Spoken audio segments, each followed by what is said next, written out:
Hey YouTube, I know it has been a very long time and I do apologize. But first off, I want to say Happy New Year to everyone since this is my first video of the year. I have a lot to catch you up on and I want to go ahead and try and get to it.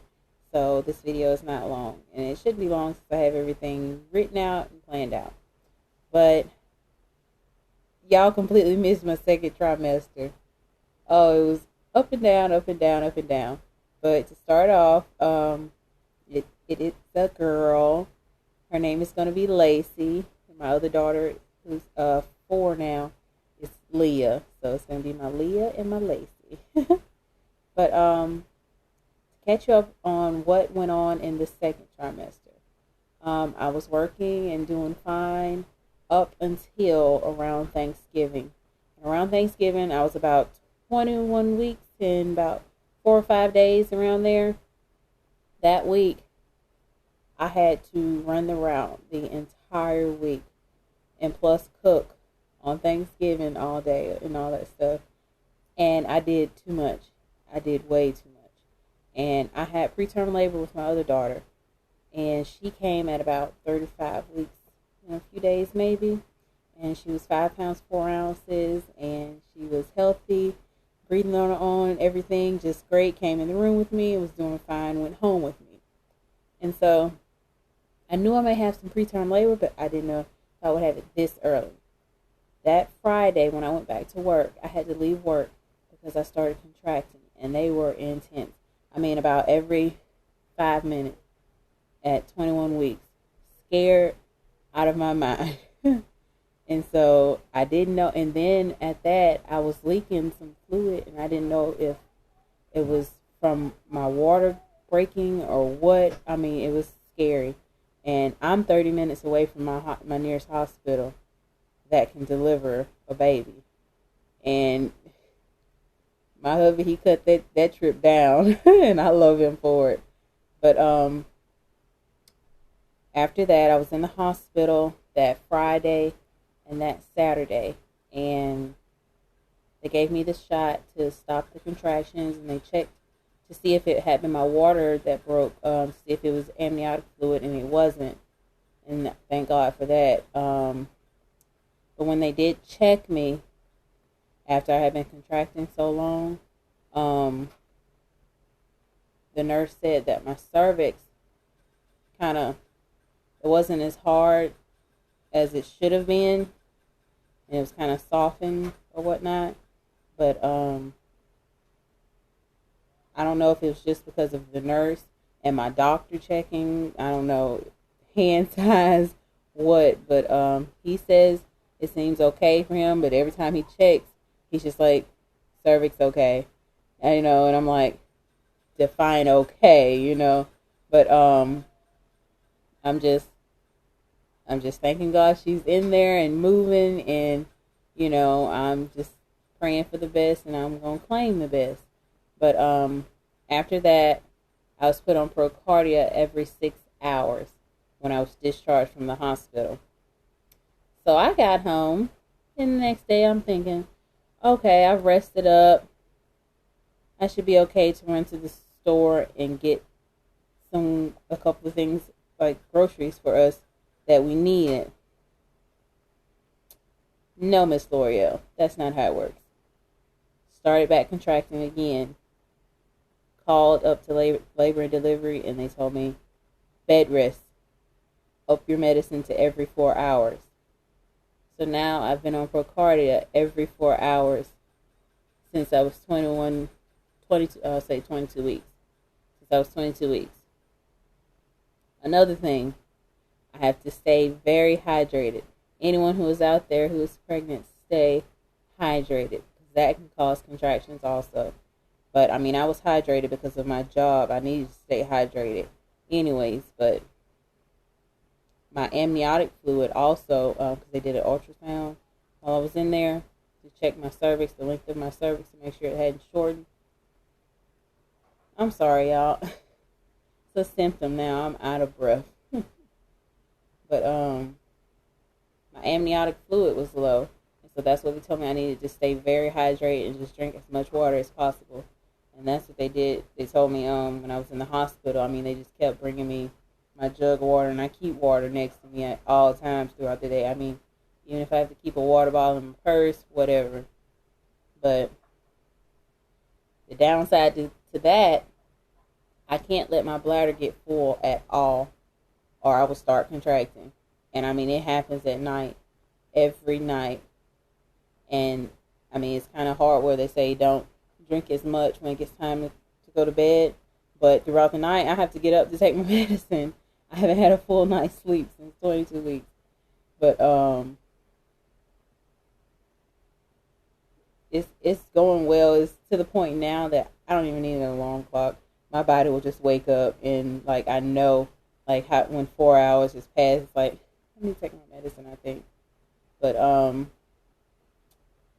other than that, after I was put on it, probably about that first week, I was very drowsy, very, very drowsy from that medicine. But that has subsided, and I'm doing good with it. But let's see, probably around about 23 weeks. Yeah, about 23 weeks, I started having this really bad leg cramps in my right leg, and it was just mostly in my calf and like the back of my right, like my right thigh. And I told the doctor about it because after that, after I was out of the hospital, they were kind of keeping up with me like every week, was coming in checking on me. But they wanted to check me for blood clots, but that was fine. That test came out fine. And then also at 24 weeks, I had my sugar test, and that was fine as well. And so since then, I have been, as you can tell in my background, in the bed or either on my couch, my ottoman, my remote, and my water and my medicine. But how y'all liking the hair? I know this is way off subject, but I got it straightened. It's probably been about 2 weeks now. My cousin straightened it for me, and it is still looking good. I haven't had to put a flat iron or nothing in it. I just wrap it up, go to bed, and I'm good. But let's see. At 27 weeks, I was supposed to go to the doctor, but the doctor got sick, bless his heart. So in the day of, I mean, I was getting ready to head out there, and I'm 30 minutes from my doctor. So we're getting ready to head out, and they called, and they're like, we need to reschedule. And I'm like, huh? And they told me why, and I was just like, okay. So this week, I am 28 weeks on the spot, on the dot, I should say.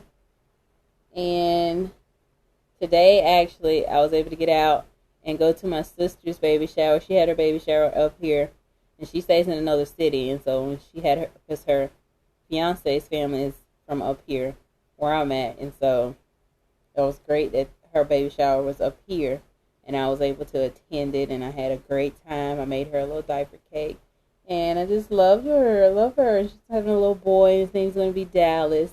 And I just love that name, Dallas. That is just too cute. But I'm officially in my third trimester now, and I'm going to actually, let's see, I'm going to put up a belly shot if I have one. I think now they're going to start my visits every 2 weeks.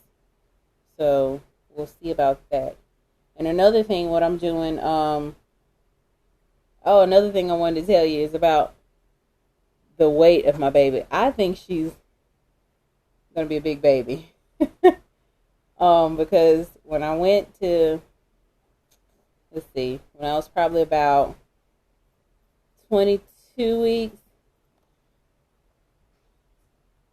about 22, 23 weeks, after I had been in the hospital for the preterm labor already, they did another ultrasound, and the lady, she did a 4D ultrasound also just to show us how it looks or whatnot, and she was still small then, skinny, excuse me. That's another symptom I've been having, heartburn. No matter how long I sit up after I eat, I get heartburn. But what else? Oh, I know what I was saying. She was like almost 2 pounds then, and I'm looking at my app and it's saying now in the third trimester at 28 weeks she's supposed to be roughly 2 pounds, and I'm like, we were kind of close already back then, but it's fine and dandy. If she is, just she's growing, and I see her move, like she just like pokes out sometimes, and it feels like she's stretched out, and it's just great because at first my hubby, he could not feel anything. I'm like, you don't feel her kicking? He's like, no, I don't feel anything. And I'm like, you just pressing too hard or something. You're too loud when you come over here by me or something, and you scared. And so he can see it now, and he'll put his hand on it. And the other night I came back here and laid down, and he walked in the room, and I was like, look. And it was like my stomach just said, she's just like stuck up, like right in the center of my stomach. But other than that, last thing I want to tell you is that I'm actually preparing for my baby shower, which is going to be next month, and getting all of that good stuff together and praying that she's still in the womb. But I know I should be fine as long as I'm staying rested, and on my medicine. But preparing for my baby shower, I did my own invitations, and I'll probably show you guys that around the baby shower time. So I will do some video on that. And also, I'm preparing my labor and delivery bag and diaper bag and all that good stuff for, I'll probably be doing that I've already started, got some stuff in there, but finishing it up probably about 31 weeks or so, because they said, like, if you have preterm labor, it's just best to have it done early, because with my first daughter, I didn't have anything. And the thing about it is, I went into my doctor's office visit, and I was sent straight to the hospital. And I didn't know, I was younger then, and I mean, it hadn't even crossed my mind, I don't think, to make a bag. But other than that, I'm doing fine, staying rested, keeping my feet up as much as possible, and just happy and excited that, she's getting bigger, and it won't be long before she gets here. We've already been blessed with so much stuff. I mean, she has a dresser full of stuff already. And I mean, we haven't even got to the baby shower. There's going to be a lot of people there. So, but I will keep you posted on everything, and y'all stay with me. I'll see you guys later.